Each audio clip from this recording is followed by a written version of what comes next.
मैं आज आपको यहाँ पर सी पैनल के ज़रिए से सब डोमेन बनाना सिखाऊंगा। तो फ्रेंड्स हम स्टार्ट करते हैं, सब डोमेन की तरफ जाते हैं। ये फ्रेंड्स सब डोमेन है मेरे पास, ठीक है। ये मैं क्लोज़ कर देता हूँ, ये भी, और इसको भी क्लोज़ कर देता हूँ फ्रेंड्स, इसको भी क्लोज़ कर देता हूँ और इसको भी क्लोज़ कर देता हूँ। ये मेरा सी पैनल है। यहाँ पर मैं आता हूँ सब डोमेन्स में। तो फ्रेंड्स यहाँ पर आने के बाद मुझे वो नेम देना पड़ेगा जिस नेम से मैं अपनी वेबसाइट बनवाना चाहता हूँ या बनाना चाहता हूँ, ठीक है। तो फ्रेंड्स मेरे पास यहाँ पर नीचे लिखा आ रहा है अन्नाफी ऑनलाइन कुरान अकेडमी।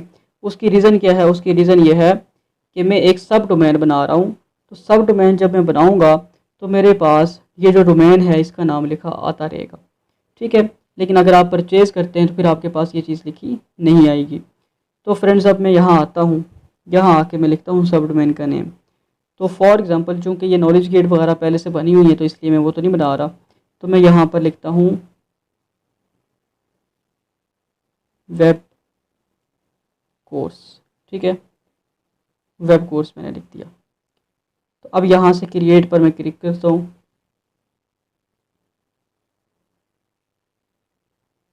तो फ्रेंड्स वो कह रहा है कि success web course dot Annafi online Quran academy has been created. ये अन्नाफी ऑनलाइन क्यों आ रहा है? क्योंकि ये मेन डोमेन है। तो हम इसकी सब डोमेन जब भी बनाएंगे तो फिर ये साथ लिखी आएगी। फ्रेंड्स ये सब डोमेन बनेंगी, पहला काम तो ये हो गया। अब आपने क्या करना है फ्रेंड्स?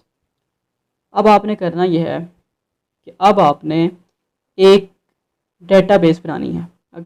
डेटाबेस में क्या करेंगे फ्रेंड्स, आप देखिएगा। तो फ्रेंड मुझे कह रहा है कि जी क्रिएट न्यू डेटाबेस। तो मैं इसका नाम रखता हूँ वेब कोर्स और मैं कहता हूँ क्रिएट डेटाबेस। तो ये नेम फ्रेंड मुझे यूज़ करना पड़ेगा, इसलिए मैं इसको सेव कर लेता हूँ यहाँ नोटपैड में। डेटाबेस तो हमने क्रिएट कर लिया है। अब हम यूज़र नेम एक यूज़र क्रिएट करेंगे। तो यूज़र नेम फ्रेम में लिखता हूँ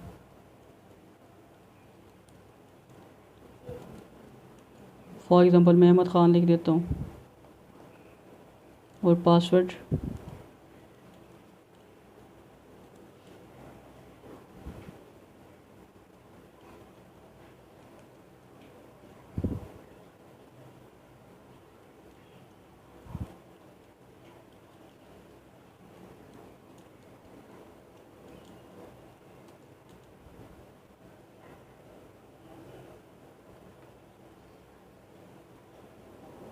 और क्रिएट यूज़र। तो फ्रेंड्स इसको भी हम सेव कर लेते हैं, यूज़र नेम को भी, क्योंकि ये भी हमारे पास यूज़ होने वाला है। तो फ्रेंड्स इसके बाद हम ऐड यूज़र टू डेटाबेस पे जाते हैं।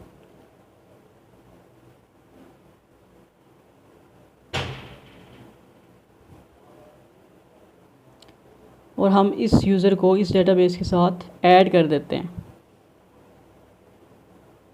तो फ्रेंड्स यहाँ से हम चेक कर देते हैं सबको और मेक चेंजेस पे जाते हैं, ठीक है फ्रेंड्स। अब हमारा नेक्स्ट स्टेप क्या है?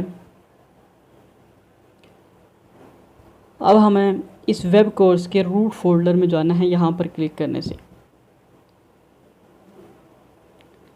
यहाँ पर फ्रेंड्स public.html पे जाते हैं और यहाँ से हमारा जो सब डोमेन है ओपन करते हैं, वेब कोर्स वाला। और यहाँ से अपलोड पे जाके हमारे पास जो वर्डप्रेस इंस्टॉल हुई पड़ी है उसको हम यहाँ पर ले आएंगे। यहाँ क्लिक करेंगे और फ्रेंड्स ये देखें ये हमारे पास यहाँ पर अपलोड हो रही है। डिपेंड करता है नेट की स्पीड पे। फ्रेंड्स ये 100% हो गया, लेकिन जब तक ये ग्रीन नहीं होता हम इसको बैक नहीं कर सकते, क्योंकि ये कैंसिल हो जाएगा। जैसे ही ये ग्रीन होता है तो मैं इसको बैक कर दूँगा।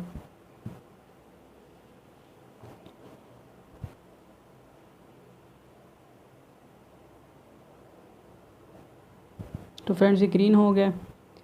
तो यहाँ से हम इसको बैक करते हैं और यहाँ आके हम इसको ये क्लिक करके यहाँ एक्सट्रैक्ट पे क्लिक करते हैं और इसको एक्सट्रैक्ट फाइल करते हैं।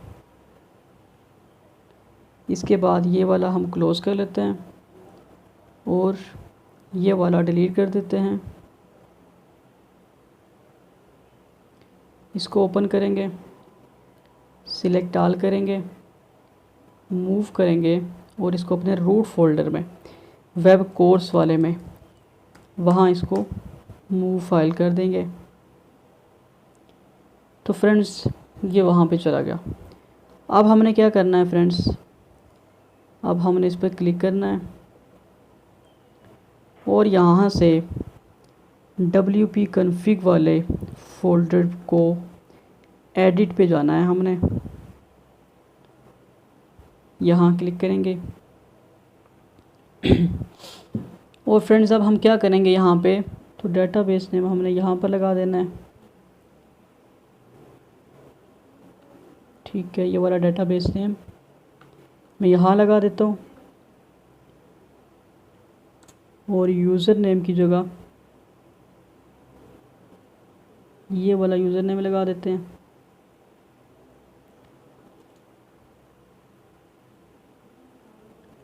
और फ्रेंड पासवर्ड की जगह जो हम पासवर्ड लगा के आए हुए हैं वही पासवर्ड यहाँ भी लगाएंगे।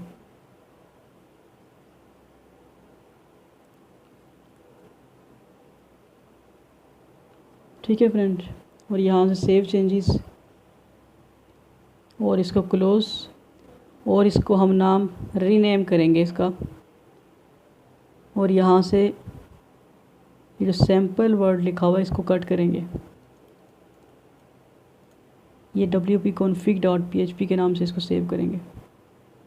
ठीक है फ्रेंड्स, अब हम अपने सब डोमेन वाले फ़ोल्डर पे जाएंगे और यहाँ से इसको सिलेक्ट करके इसको ओपन कर लेते हैं। ठीक है फ्रेंड्स, तो अगर हमने कोई गलती नहीं की हुई तो ये हमारे पास ओपन हो जाएगी।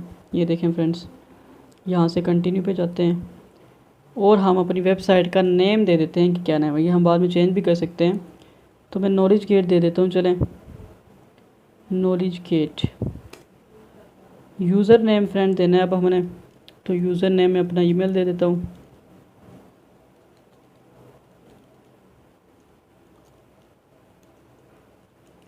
ठीक है फ्रेंड्स, बल्कि मैं ईमेल चेंज कर देता हूँ, ये मैंने पहले भी लगाया हुआ है।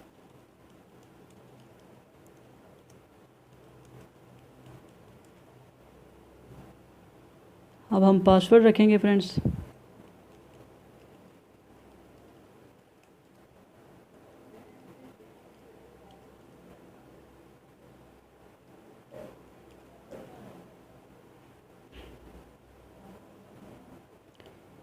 तो फ्रेंड्स वो दोबारा से क्या कह रहे हैं कि अपना ईमेल भी आप लगा दें, तो चले मैं यही लगा देता हूँ और इंस्टॉल वर्डप्रेस पे क्लिक कर देते हैं।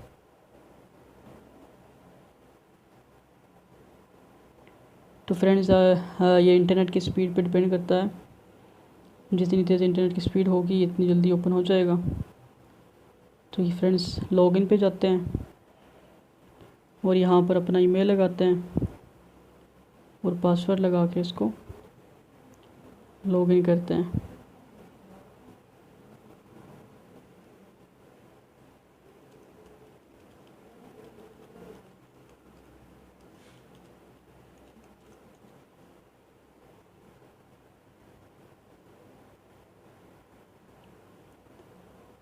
तो लें फ्रेंड्स, सक्सेसफुली वर्डप्रेस हमारी इंस्टॉल हो चुकी है। ठीक है, अब हम ये वर्डप्रेस के डैशबोर्ड पे आ गए।